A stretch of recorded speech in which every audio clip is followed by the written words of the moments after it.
যদি মার্বেল স্টুডিওর মুভিগুলো আমাদের বাংলাতে হতো তাহলে নামগুলো কেমন হতো?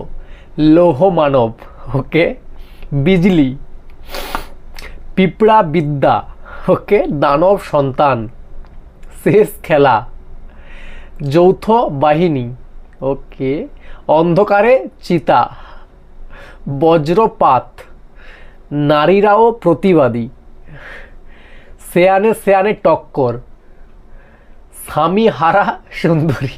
এটা এটা কি? আচ্ছা, কুম্ফু নায়ক, পোকা মাকড়ের ঘর বসতি, captain Khan, captain Marufa, right? Marufa means I don't know. চার সতীনের ঘর, ওকে। তো বলো এবার তোমার কোনটা সব থেকে বেস্ট লেগেছে? আমার যেটা বেস্ট লাগছে সেটা হচ্ছে, ওটা কি ছিল, স্বামীহারা সুন্দরী।